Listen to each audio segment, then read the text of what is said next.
Good morning guys. Kings coaching centre Alwar में आपका हार्दिक स्वागत है। आज हम पशु परिचर भर्ती के लिए मॉडल पेपर 2 का डिस्कस करेंगे, जो कि होगा भाग ब के लिए। चलिए बिना देरी किए हुए स्टार्ट करते हैं।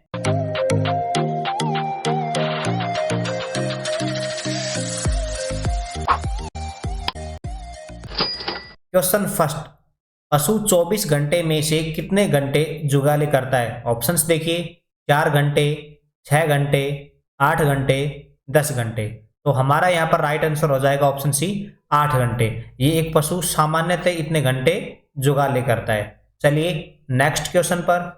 क्वेश्चन 2, अंडे में योग प्रतिशत होता है। योग यानी कि जो अंडे का जो पीला भाग होता है, जिसे आमतौर पर जर्दी भी कहते हैं, वो कितने प्रतिशत होता है? ऑप्शंस देखिए, 11%, 32%, 57%, 68%।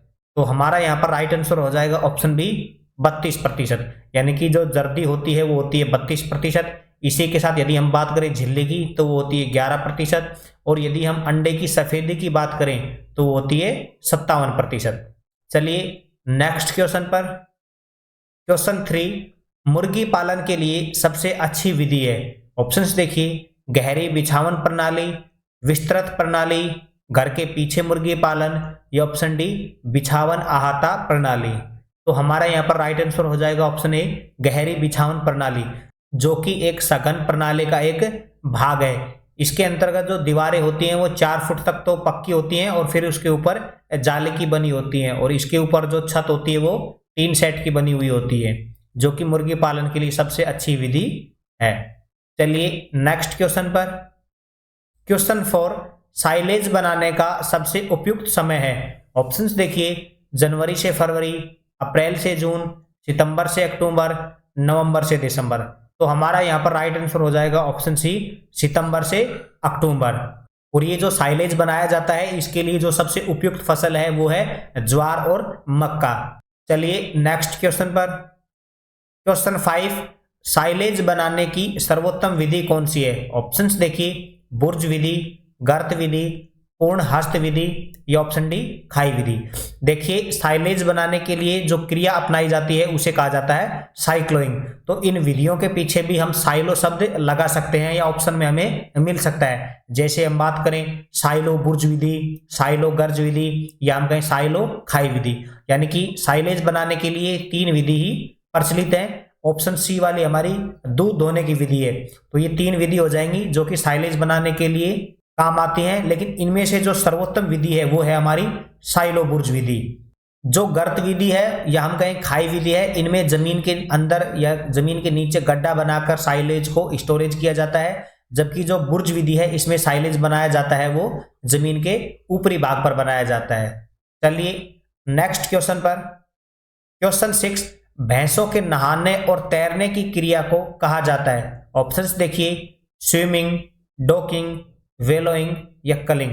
तो हमारा यहाँ पर राइट आंसर हो जाएगा ऑप्शन सी, वेलोइंग। यानी कि भैंसे जब किसी तालाब जोहड़ में नहाती हैं या फिर तैरती हैं तो उसे कहा जाता है वेलोइंग। जो स्विमिंग शब्द यूज किया जाता है ये आमतौर पर मनुष्य के लिए किया जाता है। इसी प्रकार हम बात करेंगे डॉकिंग की। तो ये जो भेड़ का बच्चा होता है जिसे मेमना कहा जाता है, उसकी पूंछ को काट लिया जाता है, तो उस क्रिया को कहा जाता है डॉकिंग। और इसी के साथ कलिंग। तो जो अवांछित पशु होते हैं या हम कहें अस्वस्थ या बीमार जो पशु होते हैं उसे समूह से अलग करना ही कहलाता है कलिंग। चलिए नेक्स्ट क्वेश्चन पर। क्वेश्चन 7, पश्मीना किससे प्राप्त होती है? ऑप्शंस देखिए, बकरी से, भैंस से, भेड़ से, गाय से। तो हमारा यहाँ पर राइट आंसर हो जाएगा ऑप्शन ए, बकरी से प्राप्त होती है पश्मीना। चलिए नेक्स्ट क्वेश्चन पर। क्वेश्चन 8, दूध चढ़ाने के लिए उपयुक्त हार्मोन है। ऑप्शंस देखिए, ऑक्सीटॉक्सिन, प्रोलैक्टिन, एड्रिनल हार्मोन, या ऑप्शन डी इंसुलिन हार्मोन। तो हमारा यहाँ पर राइट आंसर हो जाएगा ऑप्शन सी, एड्रिनल हार्मोन। इसी के साथ आपको याद रखना है कि दूध को उतारने के लिए जो हार्मोन काम आता है वो आता है ऑक्सीटॉक्सिन। दूध उतारने का मतलब है कि पशु को दूध देने के लिए तैयार करना, यानी कि पशु को पावसने के लिए जो हार्मोन काम में आता है वो है ऑक्सीटॉक्सिन, और दूध चढ़ाने के लिए एड्रिनल हार्मोन। इसी के साथ में जो पशु के दुग्ध उत्पादन की मात्रा को बढ़ाने के लिए जो हार्मोन दिया जाता है वो दिया जाता है प्रोलैक्टिन हार्मोन। चलिए नेक्स्ट क्वेश्चन पर। क्वेश्चन 9, किस पशु में पशु दूध सर्वाधिक होता है? ऑप्शंस देखिए, पहले से दूसरे ब्यात में, तीसरे से चौथे ब्यात में, छठे से सातवें ब्यात में, या सभी में समान। तो हमारा यहाँ पर राइट आंसर हो जाएगा ऑप्शन बी, तीसरे से चौथे ब्यात में जो पशु होता है उसका दूध सर्वाधिक होता है। चलिए नेक्स्ट क्वेश्चन पर। क्वेश्चन 10, वसा का आपेक्षिक घनत्व होता है?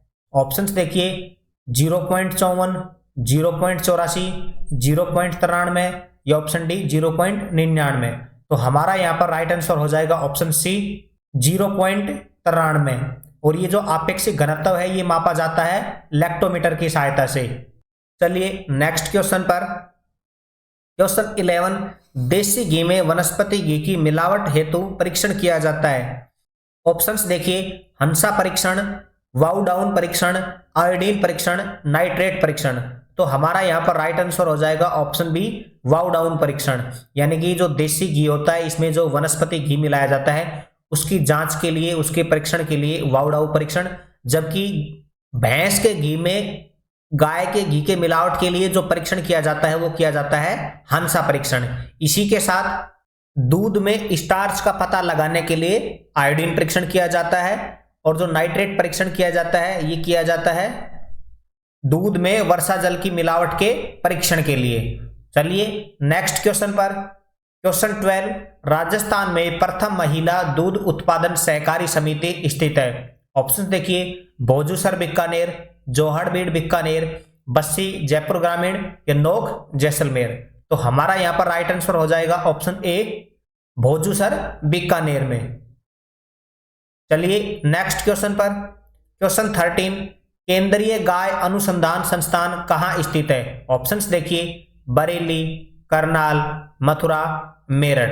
तो हमारा यहाँ पर राइट आंसर हो जाएगा ऑप्शन डी मेरठ के अंदर है। इसी के साथ हम बात करें यदि करनाल की, तो यहाँ पर है राष्ट्रीय डेयरी अनुसंधान संस्थान है। चलिए नेक्स्ट क्वेश्चन पर। क्वेश्चन 14, देसी गाय का वैज्ञानिक नाम है? ऑप्शंस देखिए, Bos taurus, Capra hircus, Bos indicus, Ovis aries. तो हमारा यहाँ पर राइट आंसर हो जाएगा ऑप्शन सी बोस इंडिकस, यानी कि देसी गाय का जो वैज्ञानिक नाम है। इसी के साथ हम बात करेंगे कि जो विदेशी गाय है उसका वैज्ञानिक नाम है बोस टार्टस, और जो बकरी का जो नाम है वो है कैप्रा हिरकस, और इसी के साथ जो भेड़ का जो वैज्ञानिक नाम है वो है ओविस एरिस। चलिए नेक्स्ट क्वेश्चन पर। क्वेश्चन 15, गाय भैंस में प्रसव की क्रिया जानी जाती है? ऑप्शंस देखिए, कामिंग, लैम्बिंग, कीडिंग, फॉलिंग। तो हमारा यहाँ पर राइट आंसर हो जाएगा ऑप्शन ए कामिंग। इसी के साथ लैम्बिंग भेड़ में प्रसव की क्रिया जानी जाती है, और कीडिंग बकरी में प्रसव क्रिया जानी जाती है, और फॉलिंग घोड़ी में प्रसव क्रिया जानी जाती है। चलिए नेक्स्ट क्वेश्चन पर। क्वेश्चन 16, बधियाकरण किया हुआ नर मुर्गा कहलाता है? ऑप्शंस देखिए, केपेन, स्टीयर, वीडर, या ऑप्शन डी गेल्ड। तो हमारा यहाँ पर राइट आंसर हो जाएगा ऑप्शन ए केपेन। यहाँ पर देखिए बधियाकरण का मतलब होता है इनके अंतर इनकी जो प्रजनन क्षमता है वो बिल्कुल भी नहीं होती है, यानी कि जो भी ये नर पशु होते हैं इनके शुक्र कार्ड को नष्ट कर दिया जाता है। तो इसी प्रकार जो बधियाकरण किया हुआ जो बैल होता है उसे कहा जाता है स्टीयर, या हम कह सकते हैं टीजर बुल। इसी के साथ बकरी का बधियाकरण किया हुआ नर कहलाता है वीडर, और बधियाकरण किया हुआ नर घोड़ा कहलाता है गेल्ड। चलिए नेक्स्ट क्वेश्चन पर। क्वेश्चन 17, जखराना बकरी का गर्भकाल होता है? ऑप्शंस देखिए, 155 दिन, 114 दिन, 120 दिन, 140 दिन। देखिए जो सामान्य बकरी का जो गर्भकाल होता है वो होता है 145 दिन, लेकिन यहाँ पर पूछा गया है कि जो स्पेशल बकरी की नस्ल है जखराना, इसका गर्भकाल कितने दिन होता है? तो इसका राइट आंसर हो जाएगा ऑप्शन ए 155 दिन। चलिए नेक्स्ट क्वेश्चन पर।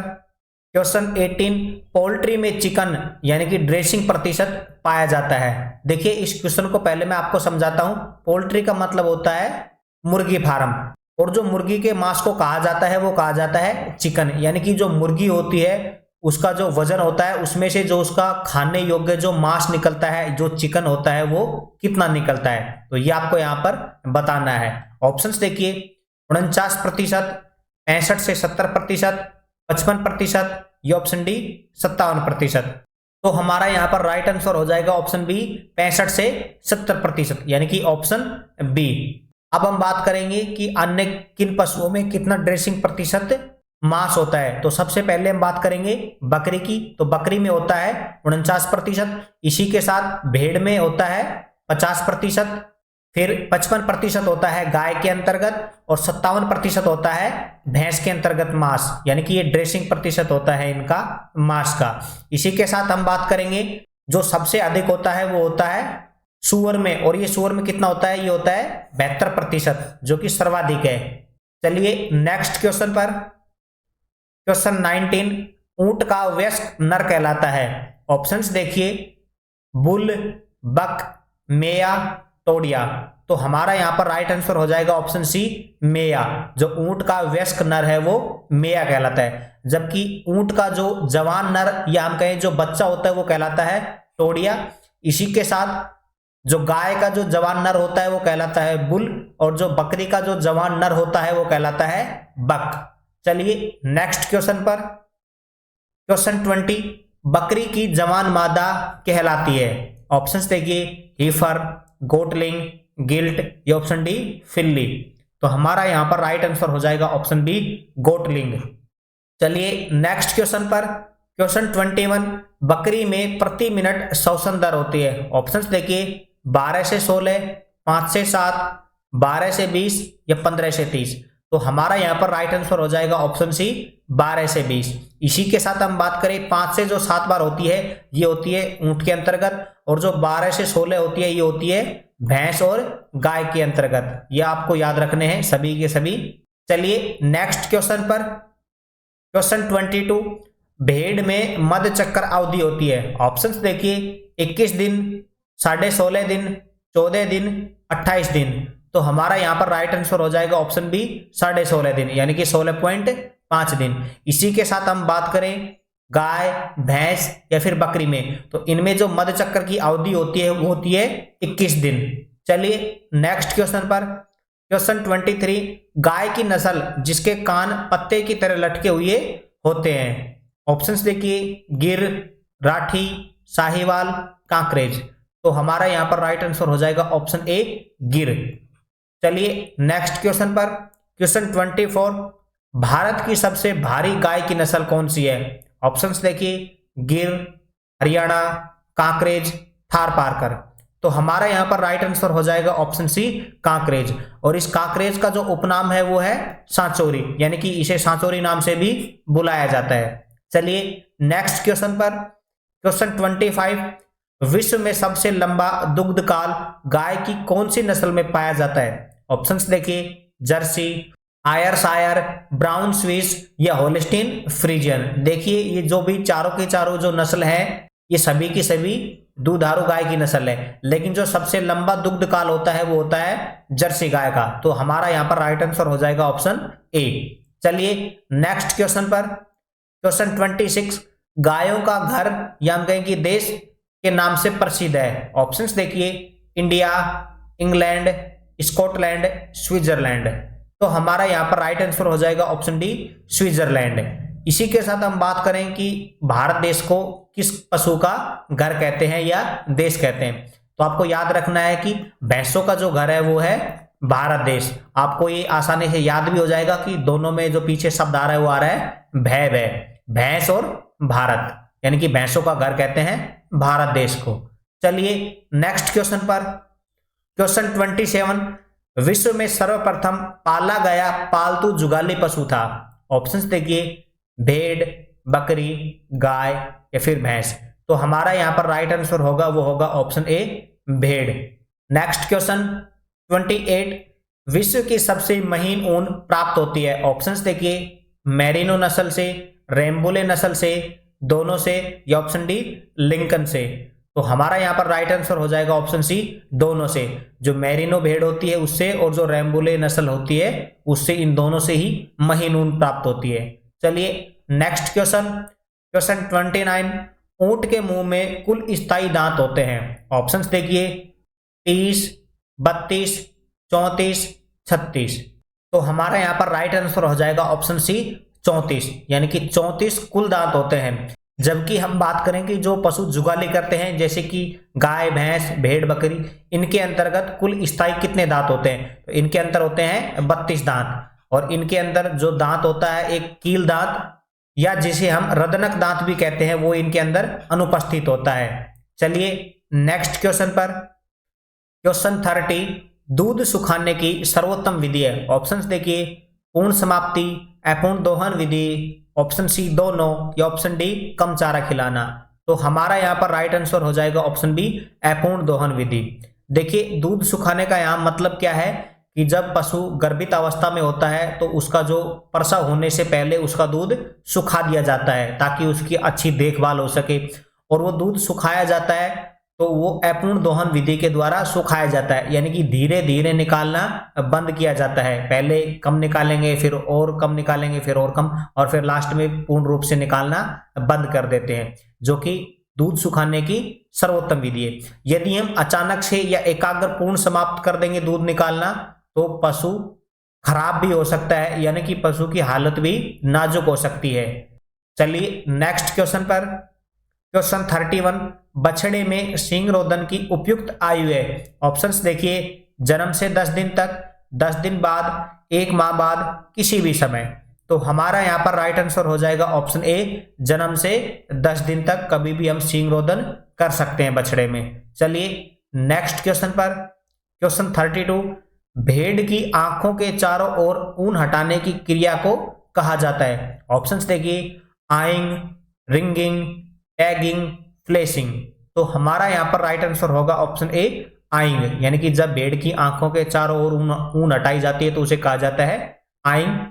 जबकि भेड़ का जो शिशन होता है उसके चारों ओर ऊन हटाई जाती है उसे कहा जाता है रिंगिंग। चलिए नेक्स्ट क्वेश्चन पर। क्वेश्चन 33, राज्य में सर्वाधिक दूध उपलब्धता किस जिले की है। ऑप्शंस देखिए, जैसलमेर, उदयपुर, चित्तौड़गढ़, जयपुर। तो हमारा यहाँ पर राइट आंसर हो जाएगा ऑप्शन ए, जैसलमेर। देखिए राजस्थान के अंदर जो सर्वाधिक दूध उत्पादित होता है वो होता है जयपुर से, लेकिन जो सर्वाधिक दूध उपलब्धता है यानी कि प्रति व्यक्ति प्रतिदिन जिस जिले में सर्वाधिक दूध उपलब्ध है वो है जैसलमेर जिला। चलिए नेक्स्ट क्वेश्चन पर। क्वेश्चन 34, पशुओं में कृत्रिम गर्भाधान के लिए कितने ml वीर्य काम में लिया जाता है। ऑप्शंस देखिए, 0.5 से 2 ml, 2 से 3 ml, 3 से 4 ml, या हम कहें 4 से 5 ml। तो हमारा यहाँ पर राइट आंसर होगा वो होगा ऑप्शन ए, 0.5 ml से 2 ml तक जो वीर्य है वो काम में लिया जाता है पशुओं को गर्भाधान करवाने के लिए। चलिए नेक्स्ट क्वेश्चन पर। क्वेश्चन 35, सफेद मांस किसके मांस को कहा जाता है। ऑप्शंस देखिए, बकरी, गाय, भेड़, मुर्गी। तो हमारा यहाँ पर राइट आंसर हो जाएगा ऑप्शन डी, मुर्गी। आमतौर पर जो मुर्गी का जो मांस होता है उसे कहा जाता है सफेद मांस। इसके अलावा जो भी मांस होते हैं उनको लाल मांस कहा जाता है, ये भी आपको याद रखना है। चलिए नेक्स्ट क्वेश्चन पर।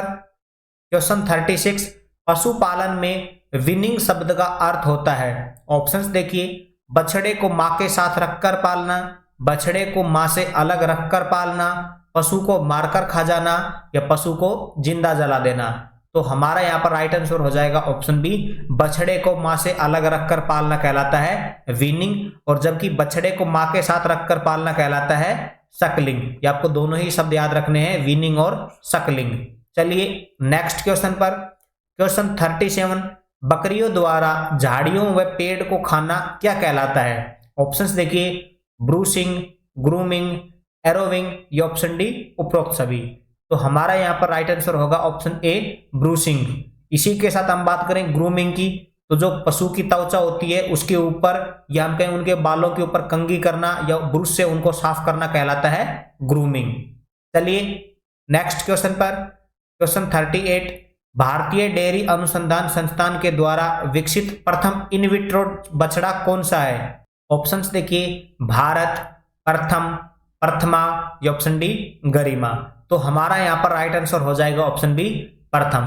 देखिए जो इन विट्रो जो बछड़ा है उसका नाम है प्रथम, जबकि जो बछड़े का या हम कहें कि जो गाय का प्रथम क्लोन है वो है प्रथमा। इसे मैं यहाँ पर लिख देता हूं, गाय का प्रथम क्लोन, ये है प्रथमा। इसी के साथ हम बात करें कि जो भैंस का जो पहला क्लोन है वो है गरिमा। आपको ये भी याद रखने हैं, गरिमा, प्रथमा और प्रथम, इन तीनों को ही आपको याद रखना है।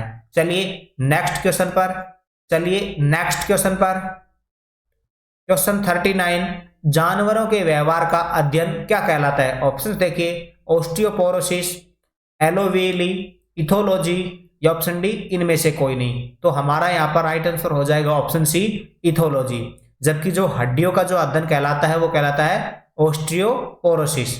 चलिए नेक्स्ट क्वेश्चन पर, क्वेश्चन 40, गाय द्वारा स्वयं का दूध पीने से रोकने के लिए कौन सा यंत्र काम में लेते हैं? ऑप्शंस देखिए, थन साइफन, बुल होल्डर, कैटल कैब्रेलेट, थर्मामीटर। तो हमारा यहाँ पर राइट आंसर होगा वो होगा ऑप्शन सी, कैटल क्रैबलेट। यानी कि इसके द्वारा गाय है वो अब स्वयं का दूध यानी कि अपना दूध नहीं पी सकती, यानी कि ये अवरोधक का कार्य करता है। जबकि जो दूध निकालने के लिए जो यंत्र काम में आता है उसे कहा जाता है थन साइफन। और इसी के साथ जो सांड होता है या जो बैल होता है उसको नियंत्रित या काबू में करने के लिए जिस यंत्र को प्रयोग में लिया जाता है उसका नाम है बुल होल्डर।